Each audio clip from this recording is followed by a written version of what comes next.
How to log into Go2 Bank online banking account. Let's get started. Launch any of the browser. Here we go. Now type in Go2 Bank login and search for it.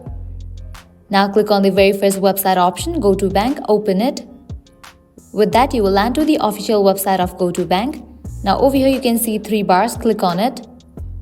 Different options will pop up, select the option of login.